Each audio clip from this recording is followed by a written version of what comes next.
We can't give you any slack. Hang in there, buddy. Bridge, you've got to get us back over there.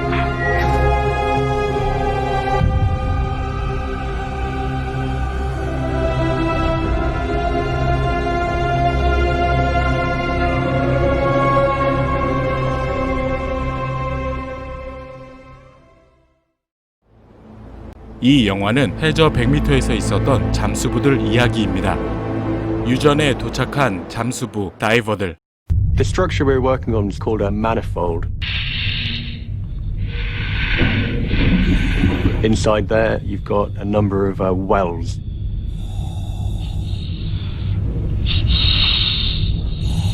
The oil will come up out of the ground, and from there it gets piped off to a platform. The job in hand was going to be to remove a piece of pipework, and we were going to float in a new piece into its place. That night the weather was not good. There was an 18-foot swell, 35 knots of wind. We were on the limits of diving.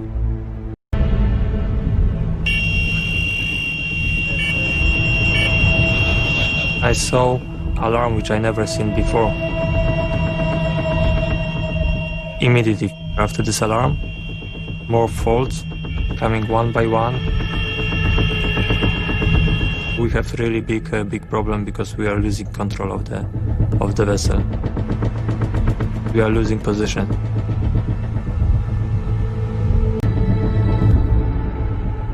The bridge gave me an amber light.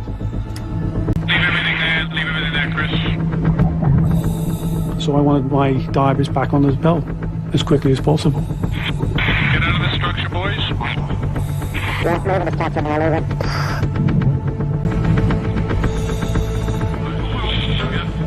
to come on diver 1 and diver 2. Roger that, no problem. In a series of seconds we had a red light. 선박에서 잠수정을 타고 내려간 후 수중으로 나와 임무를 하는 다이버들 괜찮을까요? I've never had a red light. Because we had no control over the ship, we had no control of what was happening on the bottom.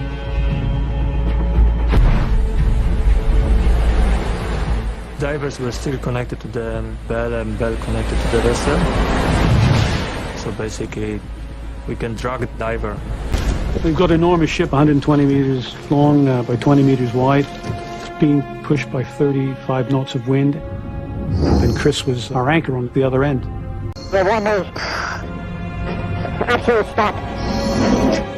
Chris's umbilical went so tight that it actually started pulling his stainless steel umbilical rack off the wall. Chris, you've got to clear that umbilical yourself. 떠내려가는 선박과 잠수정, 거기에 연결된 엄빌리컬이 끊어질 위기입니다. I'm trying to make my way back to Chris to help him. The visibility is good enough that we can look into each other's faces. I can see that he's in trouble.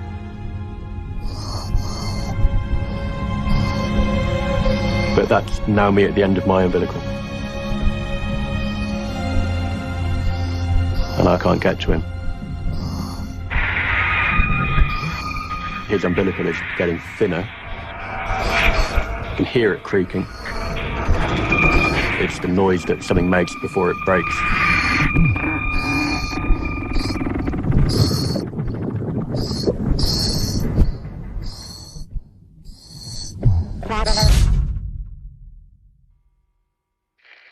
Lost comm to diver 2.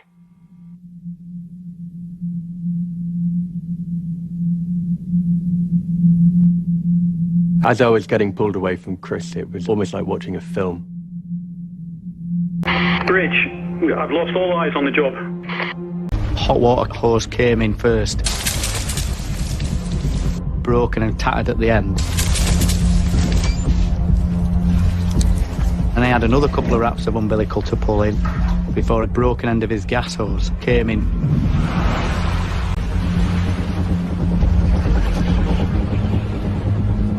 Now that is making quite an immense noise.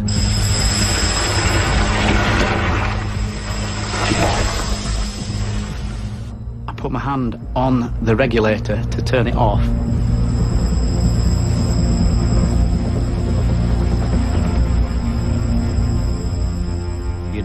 ever turn a diver's gas off when he's in the water. And all he had was his 2 bailout bottles. If we lost our main supply in an emergency, we would have enough gas in the bottle on our back to get back to the bell.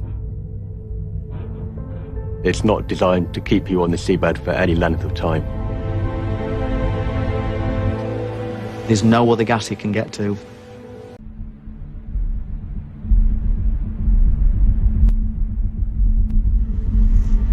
First, we had to find him. Now, the RV can swim in the water maybe 150, 200 meters away from the ship without too much problem.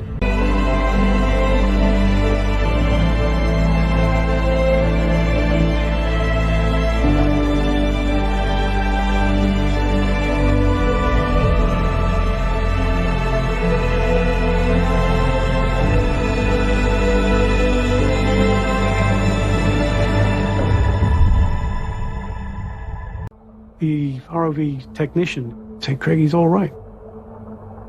I said, "How do you know that?" And he says, "Well, he's waving at us."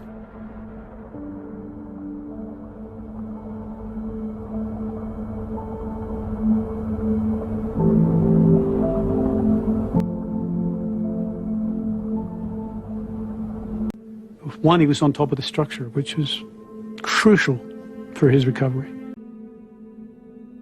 And he was twitching. He was still alive. One of the last options was to do hard reset.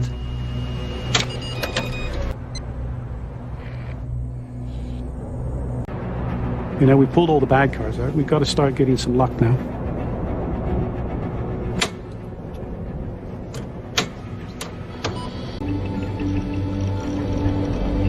Lucky for us, the system get back online. Oh, it was amazing, good news. Now we were making real progress. We were getting closer and closer. 구조 투입 명령을 기다리는 데이브. My adrenaline's still flowing. I want to get it done. You've got 50 meters to run. 30 meters to run. 20 meters to run.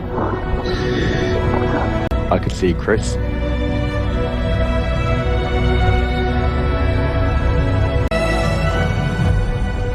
Okay, Dave, you're clear to go.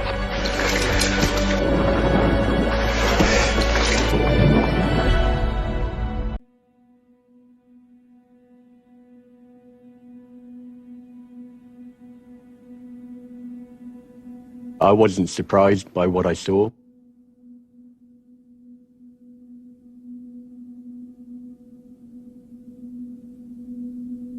A dead guy on the roof of the manifold.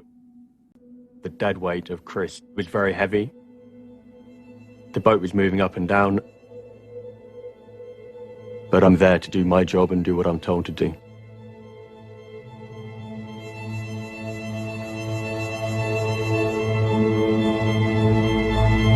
I wasn't thinking this is Chris Lemon's.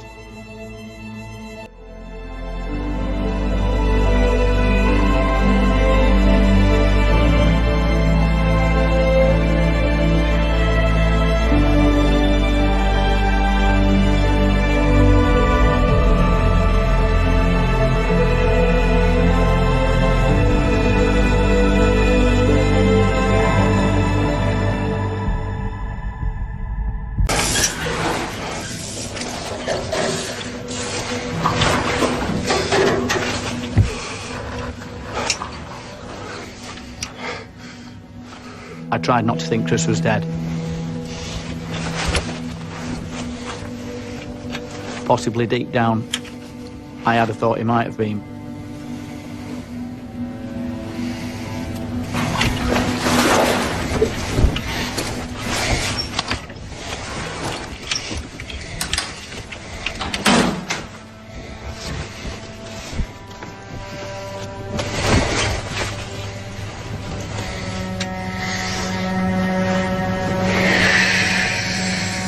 I gave him 2 deep breaths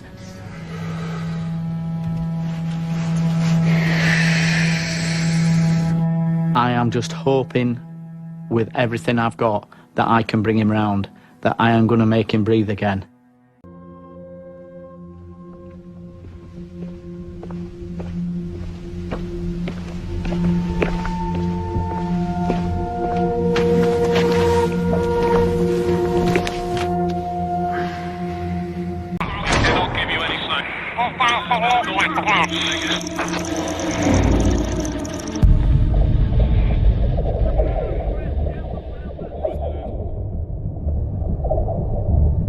There was this very, very violent bang, and then there was instant silence.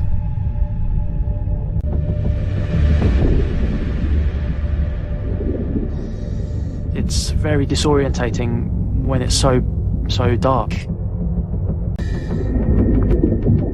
All my efforts at that point were focused on finding my structure, getting to the top.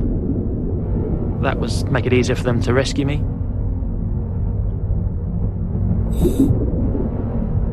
But I didn't know where I was.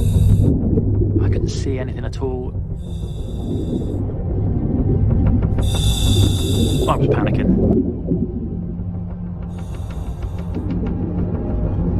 There was a real danger of walking out in the wrong direction. Then I bumped straight into the structure.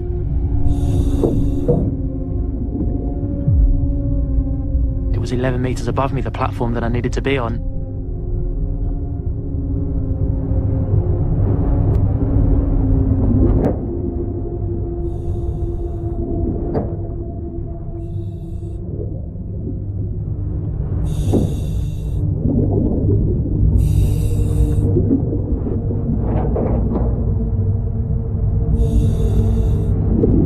I'm expecting to see the lights, the diving bell above me.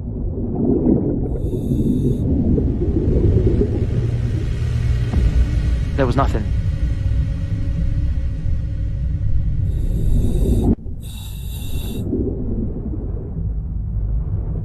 I've probably got 5 or 6 minutes in this bailout.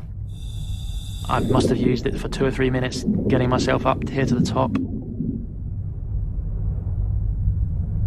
Even if the diving bell had been directly above me, it would have taken the remainder of the gas that I had left on my back just to get back there if I was lucky. So at that point, once you've calmed and done the maths, you realise that your chances of getting out of this are almost non-existent. Doesn't make much sense really, because I know that I would have been very cold very quickly. I have very vivid memories of thinking precisely that, thinking I'm not going to see the house I'm halfway through building finished, which we'd put so much into. I'm not going to see my wife on the day we get married, and it's I always assumed that the lowering of my body temperature effectively shut me down and allowed me to survive on what minimal oxygen remained in my system.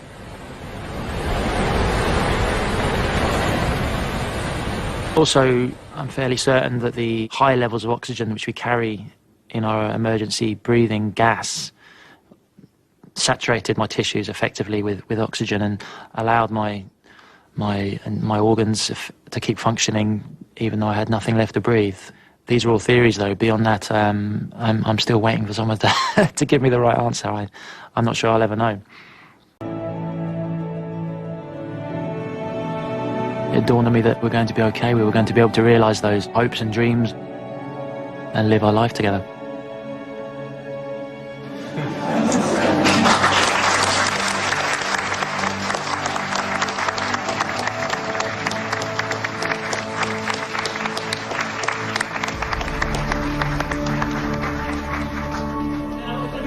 One person in the room here is definitely going to hate this. Probably one of only 2 men in this room who've given you. 입을 맞췄던 두 남자라면 한 분은 실제 아버지, 한 분은 잠수의 아버지 덩컨을 의미합니다.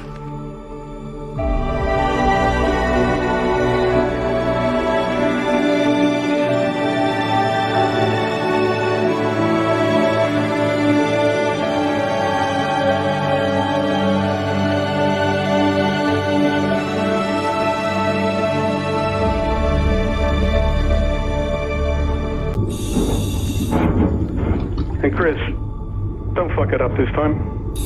Roger that.